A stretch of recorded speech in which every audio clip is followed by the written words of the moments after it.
Complete कराने का रहता है, हम्म। तो कुछ टीचर्स होते हैं मतलब कि कुछ नहीं पूरे ही होते हैं कि हम्म। है ना शुरू से स्टार्ट करा के पूरा कराते हैं।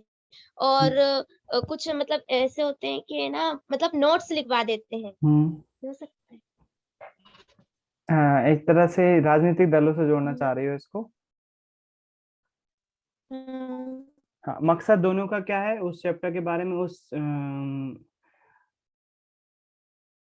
कुछ थोड़ा सा मिस्टेक लग रहा है, थोड़ा सा मैच नहीं हो रहा। कुछ लोगों ने मतलब एक कुछ टीचर ऐसे होते हैं जो नोट्स लिखवा देते हैं, मतलब लिखवाने का काम करते हैं।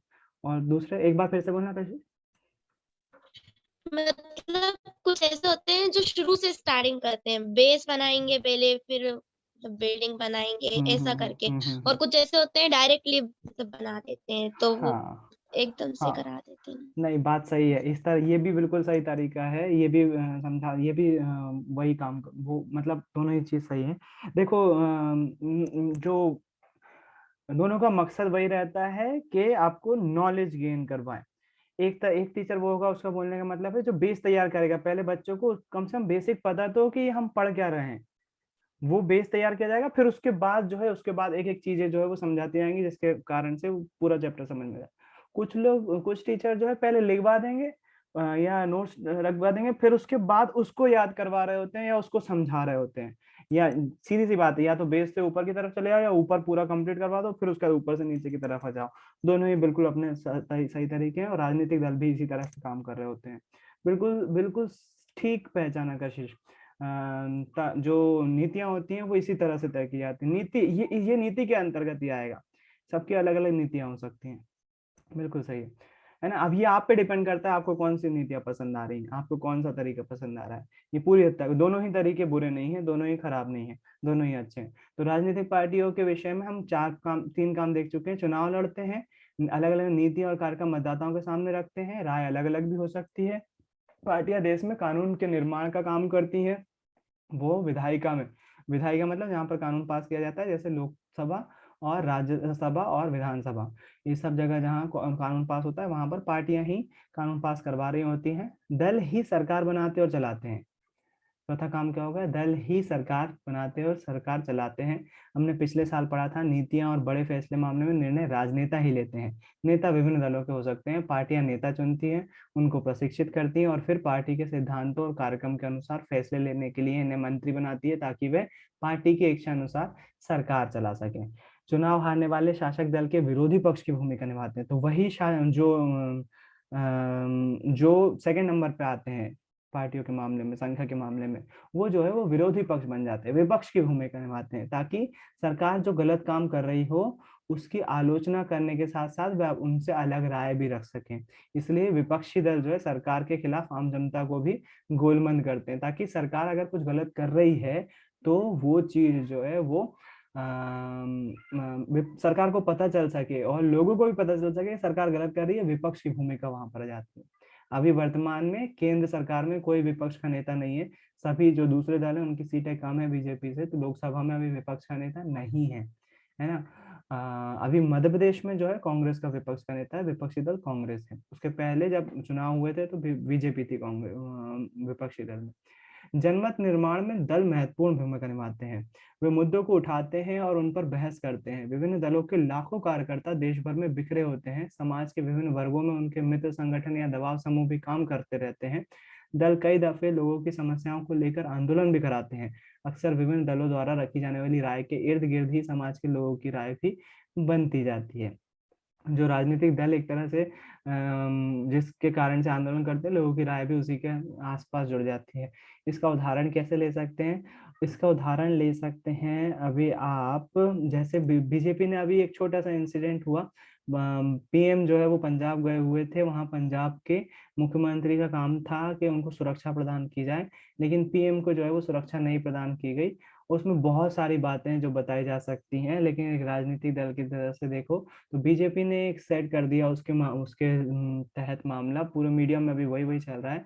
बीजेपी ने भी बोल दिया कि भाई पीएम बीजेपी का नहीं है, पीएम पूरे देश का होता है, आपको उसकी सुरक्षा रखनी चाहिए थी, आपने क्यों नहीं रखी, पीएम पर हमला हो सकता था, पीएम की जान जा सकती थी, इतनी रिस्क क्यों ली। तो बीजेपी ने जो है उसके ऊपर एक नैरेटिव सेट कर दिया है कि भाई साहब पंजाब में जो कांग्रेस की सरकार है वो जो है वो देश विरोधी है एक तरह से। वो पीएम तक की रक्षा नहीं करना चाहती। राजनीति में इतनी क्या वो होती है कि आप पीएम की रक्षा भी नहीं कर सको। तो बीजेपी ने एक नैरेटिव सेट कर दिया, और जब बीजेपी ने नैरेटिव सेट की तो लोगों की राय भी उसके इर्द गिर्द ही हो जाएगी। लोग बोलेंगे हाँ यार बात सही है, पीएम है, चलो ठीक है, हमारे विचार अलग अलग हो सकते हैं लेकिन है तो देश का प्रधानमंत्री, उसकी हत्या हो जाती तो क्या होता, देश की बदनामी होती, ये वो। तो इस तरह से नैरेटिव सेट किया जाता है, वही किया जा रहा है। तो वो उसमें करने में कौन मदद करते हैं? राजनीतिक दल। दल ही सरकारी मशीनरी और सरकार द्वारा चलाए जाने वाले कल्याण कार्यक्रमों को लोगों तक पहुंचाते हैं। एक साधारण नागरिक के लिए किसी भी सरकारी अधिकारी की तुलना में किसी राजनीतिक कार्यकर्ता से जान पहचान बनाना, उससे संपर्क साधना आसान होता है। इसी कारण लोग दलों पर पूरा विश्वास ना करते हुए भी उन्हें अपने करीब मानते हैं। तो ये बात भी सही है।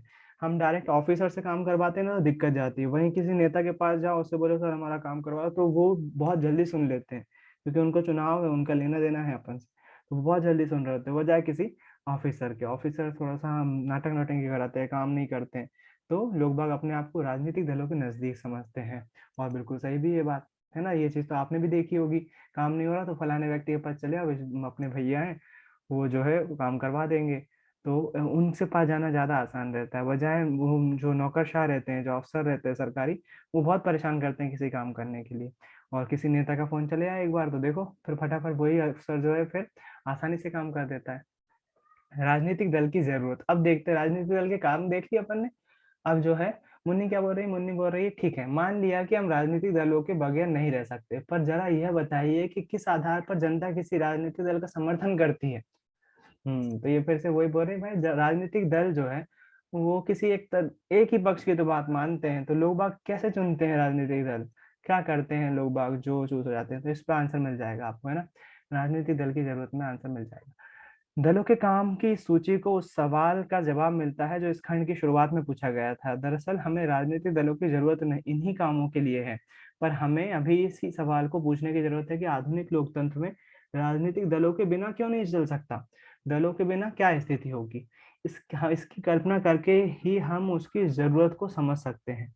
अगर दल ना होंगे तो सारे उम्मीदवार स्वतंत्र या निर्दलीय होंगे, तब इनमें से कोई भी बड़े नीतिगत बदलाव के बारे में लोगों से चुनावी वायदे करने की स्थिति में नहीं होगा। सरकार बन जाएगी पर उसकी उपयोगिता संदिग्ध होगी। निर्वाचित प्रतिनिधि सिर्फ अपने निर्वाचन क्षेत्र के लिए किए गए कामों के लिए जवाबदेह होंगे, लेकिन देश कैसे चले इसके लिए कोई उत्तरदायी नहीं होगा।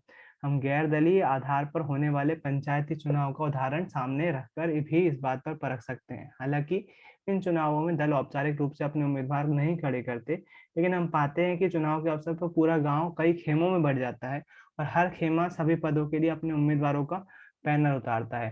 राजनीतिक दल भी ठीक यही काम करते हैं। यही कारण है कि हमें दुनिया के लगभग सभी देशों में राजनीतिक दल नजर आते हैं।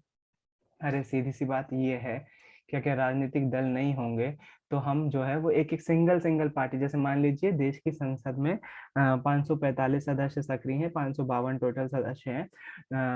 552 सदस्य अगर पूरे देश से चूज कर आ रहे हैं, चुनाव करके आ रहे हैं, सभी अलग अलग पार्टी के हैं, और पता चले कि भैया हमको राफेल खरीदना है, तो राफेल अगर खरीदने के बारे में विचार करेंगे तो 545 लोग या 552 लोग, 545 सक्रिय सदस्य हैं, टोटल सदस्यों की संख्या संसद में 552 है, लोकसभा में राज्यसभा में कम है। तो राज्यसभा में कितनी पूछोगे? राज्यसभा में सक्रिय सदस्यों की संख्या लोकसभा से कम है, 282 के आसपास है, इसलिए मैं कंफर्म कर रहा हूँ। 230, 245, 245 member is limited up to 250, maximum 250 हो सकते हैं। और and the present Rajya Sabha has 245 members. तो जो 245 मेंबर सही आंसर होगा, है ना। अभी राज्यसभा में कितने सदस्य हैं? 245। और विधानसभा में कितने, ओ सॉरी, संसद में कितने सदस्य हैं?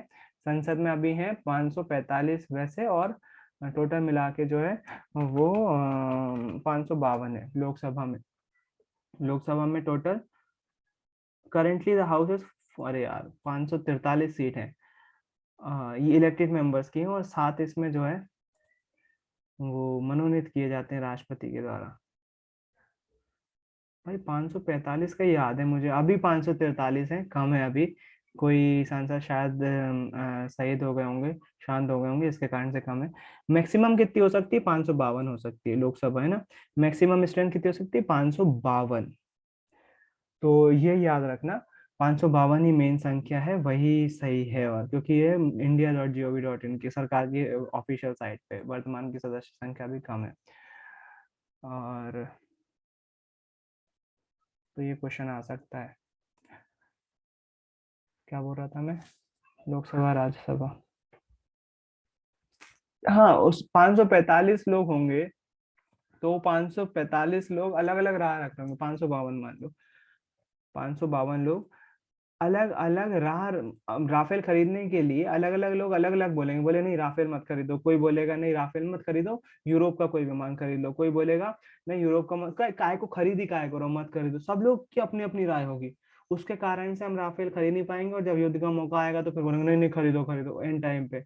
इसके कारण से दिक्कत होती है, पार्टी बनी रहती है, तो पार्टी के कारण से डिसीजन लेने में थोड़ी सी सहूलियत मिल जाती है, जल्दी डिसीजन हो जाते हैं। वजह है, अगर निर्दलीय लोग चुनाव चुन कराएंगे और उनकी तुलना में की जाए तो पार्टी बनाना सही है, हम एक मत पर आगे बढ़ पाते हैं जल्दी से। राजनीतिक दलों का उदय प्रतिनिधित्व के आधार पर लोकतंत्र की व्यवस्था के उभार के साथ जुड़ा हुआ है।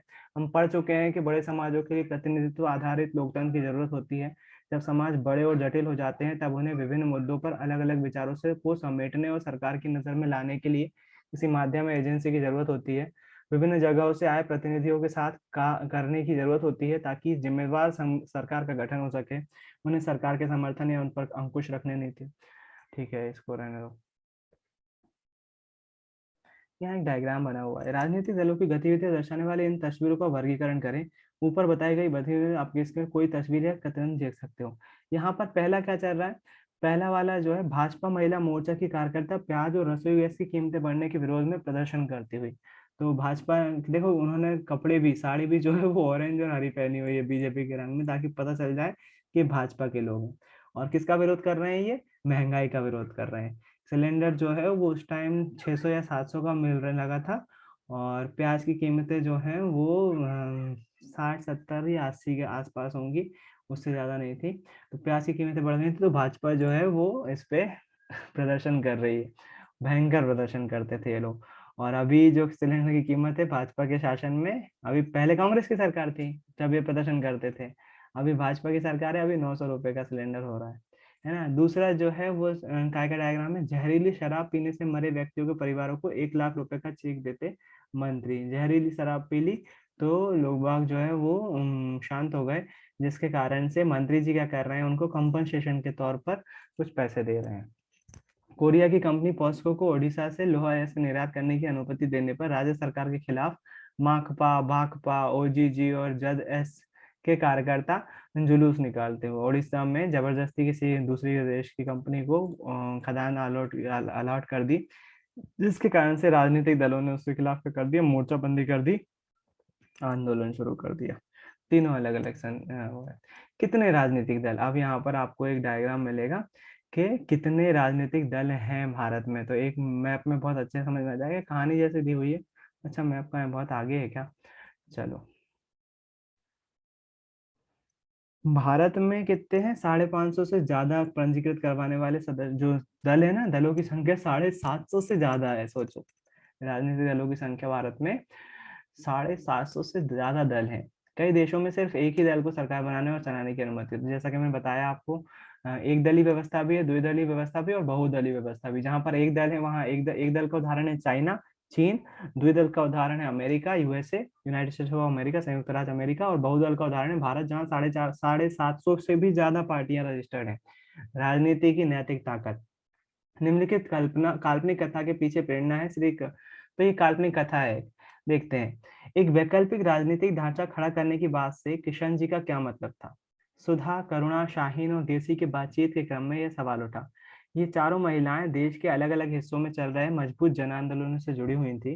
ये चारों उड़ीसा के एक गांव में बैठी थी और जन आंदोलनों के भविष्य पर नए सिरे से विचार कर रही थी। और यहाँ उनको आंदोलनों के रोज रोज के कामों की चिक चिक भी परेशान नहीं कर रही थी। बोल रहे राजनीतिक ढांचा, एक वैकल्पिक राजनीतिक ढांचा खड़ा करने से किशन जी का क्या मतलब था? स्वाभाविक तौर पर बातें किशन जी की तरफ मुड़ी, जिन्हें देश भर के आंदोलनकारी जमातें अपना मित्र, राजनीतिक दर्शक और नैतिक मार्गदर्शक मानती थी। किशन जी का तर्क था, जन आंदोलन के लोग चुनावी राजनीति में सीधी हिस्सेदारी करें। यह एक सरल लेकिन ताकतवर तर्क था। एक मुद्दे पर केंद्रित आंदोलन से जीवन के हर एक क्षेत्र में कुछ बदलाव लाया जा सकता है, लेकिन अगर हम बुनियादी सामाजिक बदलाव या जीवन के किसी एक पहलू की बुनियादी बदलाव चाहते हैं, तब हमें एक राजनीतिक संगठन की जरूरत होगी। सॉरी, बोलना ये चाह रहे हैं कि अगर आपको बदलाव लाना है, कोई आप आंदोलन कर रहे हो, तो उस आंदोलन को राजनीतिक पार्टी के तौर पर सत्ता में आने के लिए काम करना चाहिए। उन्होंने कहा कि यह तात्कालिक जरूरत है क्योंकि सारे राजनीतिक दल सामाजिक बदलाव के लिए अप्रासंगिक, जो पुराने दल हैं बोल रहे हैं, वो पुरानी सोच वाले हो चुके हैं, उनको चेंज करने के लिए नए दलों का आना जरूरी है। ग्रेसी ने कहा, लेकिन किशन जी ने कभी स्पष्ट नहीं किया कि यह संगठन कैसा होगा। उन्होंने सिर्फ राजनीतिक विकल्प या राजनीति में तीसरी शक्ति की बात करी, पर क्या ऐसा कहने का आशय एक राजनीतिक दल बनाना था? ग्रेसी का मानना था कि पुराने ढर्रे का राजनीतिक दल सामाजिक बदलाव में समर्थ नहीं है। तो ग्रेसी बोल रही थी कि पुराने हो गए वो लोग, नए विचारधारा के दल आना चाहिए। सुधा कहती है, सुधा उसकी बात से सहमत थी। मैंने इस विषय पर कई बार विचार किया। मैं मानती हूँ कि आज तक विस्थापन, भूमंडलीकरण, जातिगत और लैंगिक उत्पीड़न या विकास के वैकल्पिक मॉडल के लिए जितने आंदोलन खड़े किए हैं वे राजनीतिक ही हैं, पर जैसे ही हम कोई दल बनाएंगे हमारे इतने वर्षों की प्रतिष्ठा चौपट हो जाएगी, तब लोग हमें नेताओं से अलग नहीं मानेंगे। तो सुधा जो बोल रही है वो आम आदमी पार्टी के साथ हुआ था। आम आदमी पार्टी पहले आंदोलन करती थी, बोलते हम राजनीति में नहीं उठेंगे, हमको इलेक्शन नहीं लड़ना, नहीं लड़ना है। फिर उसके बाद में उन्होंने इलेक्शन बनाया, इलेक्शन किया और इलेक्शन में जीते भी। तो उनकी आलोचना हुई, जिस तरह से सुधा बोल रही है ना कि लोग बाग बोल रहे थे पहले, तो तुम बोल रहे थे नहीं लड़ेंगे नहीं लड़ेंगे, आप चुनाव लड़ रहे हो, सीएम बन रहे हो, तो वैसे ही आलोचना सुधा बोल रही है, उसी से बचने की। करुणा ने बीच में ही कहा, फिर हमने यह भी देखा कि मौजूदा दलों पर दबाव बनाकर भी काफी कुछ हासिल किया जा सकता है। हमने पंचायत चुनावों में अपने उम्मीदवार उतारे थे, लेकिन नतीजे उत्साहजनक नहीं रहे। लोग हमारे काम का आदर करते हैं, वे हमें अच्छा ही मानते हैं, लेकिन वोट देने की बात आती है तो स्थापित दलों पर। शाहीन उससे सहमत थी। देखिए बहुत साफ है, किशन जी चाहते थे कि सभी जन आंदोलन मिलकर एक नई राजनीतिक पार्टी बनाए। यहाँ वे इस पार्टी को दूसरे से एकदम अलग रंग रूप देना चाहते थे। राजनीतिक विकल्प जल जंगल जमीन हो जनता के अधीन। तो एक किशन जी जो उनके आदर्श रहे हैं वो इस दुनिया में नहीं है अब। इन चारों कार्यकर्ताओं के बारे में आपकी राय क्या है? क्या उन्हें राजनीतिक दल बनाना चाहिए? क्या कोई राजनीतिक दल राजनीति की नैतिक बन सकता है? यह दल कैसा होना चाहिए? तो बोल रहे हैं किशन जी अब नहीं है। उन्होंने आइडियोलॉजी बोली थी कि भाई राजनीति चेंज होना चाहिए, तो चारों लोग उस पर बात कर रहे थे, होना चाहिए कि नहीं, ये फायदे होंगे, ये नुकसान होंगे। तो आपसे ही पूछ रहे हैं कि बताओ इसमें उन्हें बनाना चाहिए कि नहीं बनाना चाहिए। इस कारण उन्हें एक दलीय शासन व्यवस्था कहा जाता है। जहां पर भी एक दल होता है, चुनाव लड़ रहा होता है, वहां उसको एक दलीय शासन व्यवस्था बोला जाता है। चीन की सिर्फ कम्युनिस्ट पार्टी को शासन की अनुमति है। हालांकि कानून रूप से वहां के लोगों को राजनीतिक दल बनाने की आजादी है, पर वहां की चुनाव प्रणाली सत्ता के लिए स्वतंत्र प्रतिद्वंद्विता की अनुमति नहीं देती। इसलिए लोगों को नया राजनीतिक दल बनाने का कोई लाभ नहीं दिखता और इसलिए कोई नया दल बन नहीं पाता है। चीन में एक दलीय व्यवस्था है चीन में, है ना। फिर उसके बाद हम एक दलीय व्यवस्था को अच्छा विकल्प नहीं मान सकते, क्योंकि ये लोकतांत्रिक विकल्प नहीं है। किसी भी लोकतांत्रिक व्यवस्था में कम से कम दो दलों को राजनीतिक सत्ता के लिए चुनाव में प्रतिद्वंद्विता करने की अनुमति तो होना ही चाहिए। तो बोल रहे हैं एक दलीय व्यवस्था ठीक नहीं है। उसमें जो है अगर लोकतंत्र अगर सही है तो लोकतांत्रिक व्यवस्था में कम से कम दो दल तो होने ही चाहिए, जो आपस में हाँ या ना, वो वाली बात होती है ना, किसी भी चीज के लिए हाँ या ना हो सकती है ना, तो वो कम से कम दो दल तो होने ही चाहिए। कुछ देशों में सत्ता के आमतौर पर दो मुख्य दलों के बीच ही रहती है। वहाँ अनेक दूसरी पार्टियां हो सकती, वे चुनाव लड़कर कुछ सीटें जीत सकती हैं, पर सिर्फ दो ही दल बहुमत पाने और सरकार बनाने में प्रबल दावेदार होते हैं। अमेरिका और ब्रिटेन में ऐसी दो दलीय व्यवस्था है। तो ये ऑप्शन में आ सकता है। एक दलीय व्यवस्था कहाँ पर है और द्विदलीय व्यवस्था कहाँ पर है? तो एक दलीय व्यवस्था चाइना में है, द्विदलीय व्यवस्था अमेरिका और ब्रिटेन में है। जब दल सत्ता के लिए होड़ में हो और दो दलों से ज्यादा अपने लिए दम पर दूसरे गठबंधन करके सत्ता में आने का ठीक ठाक अवसर हो, तो इसे बहुदलीय व्यवस्था कहते हैं। मतलब क्या करते हैं, अब जब बहुत सारे दल हो जाएंगे तो एक को समर्थन मिलने का नहीं, एक को बहुमत मिल नहीं पाएगा। जब बहुमत नहीं मिल पाएगा तो सरकार भी नहीं बन पाएगी। सरकार बनाने के लिए क्या होगा, एक बड़ी पार्टी दूसरी पार्टी से गठबंधन करेगी, गठबंधन करेगी तो फायदा होगा। तो कई पार्टियां जो है, इसलिए जो है ढेर सारी पार्टियां बना लेती हैं, उसे हम जो है बहुदलीय व्यवस्था कहते हैं। भारत में ऐसी ही बहुदलीय व्यवस्था है। तो बहुदलीय व्यवस्था के बारे में याद रखोगे, है ना, कि भारत में बहुदलीय व्यवस्था है। भारत में बहुत सारे कई मतलब कोई भी पार्टी वो बना सकता है। जब किसी बहुदलीय व्यवस्था में अनेक पार्टियां चुनाव लड़ने और सत्ता में आने के लिए आपस में हाथ मिला लेती हैं, तो इसे गठबंधन या मोर्चा कहा जाता है। जैसे 2004 के संसदीय चुनाव में भारत में से तीन प्रमुख गठबंधन थे: राष्ट्रीय जनतांत्रिक गठबंधन, संयुक्त प्रगतिशील गठबंधन और वाम मोर्चा। ये जो है वो एनडीए यूपीए और उसके फुल फॉर्म है एनडीए यूपीए और संयुक्त प्रगतिशील गठबंधन वाम मोर्चा। लेफ्टिस्ट पार्टी बोलते हैं वाम मोर्चा को। तो NDA national democratic alliance, BJP इसकी मेन पार्टी थी और इसमें बहुत सारी पार्टी थी जैसे जेडीयू और अकाली दल, पंजाब से अकाली दल, बिहार से जनता दल यूनाइटेड जेडीयू, और इसके अलावा भी मायावती भी इस पार्टी से जुड़ी और नहीं जुड़ी बराबर थी, पहले जुड़ी थी फिर हट गई थी। ऐसे ही ममता बनर्जी भी पहले जुड़ी और फिर हट गई थी। तो कई लोग यहाँ शिवसेना, महाराष्ट्र की शिवसेना जो है वो एनडीए में सदस्य थी। तो नेशनल डेमोक्रेटिक अलायंस का हिंदी फॉर्म हो गया राष्ट्रीय जनतांत्रिक गठबंधन, है ना। और था यूपीए, यूपीए की मेन बड़ी पार्टी थी कांग्रेस, और यूपीए में और भी पार्टियां थी जो पहले मायावती और वो इसके साथ थी, एनडीए के साथ थी। फिर उसके बाद 2004 में जो है वो यूपीए के साथ हो गई थी, कौन, तृणमूल कांग्रेस और बीएसपी। तो यूपीए की मेन पार्टी थी कांग्रेस, और इसके अलावा इसमें एनसीपी भी थी, महाराष्ट्र की एक एनसीपी पार्टी है, वो इसके साथ थी।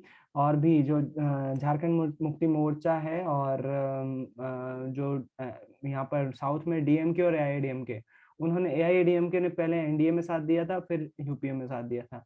तो घटती बढ़ती रही दोनों में, है ना। तो यूपीए का फुल फॉर्म था संयुक्त प्रगतिशील गठबंधन। इसको इंग्लिश में क्या बोलेंगे, यूपीए फुल फॉर्म, यूपीए का मैं क्योंकि भाजपा से लेना देना है ना ज्यादातर, इसलिए।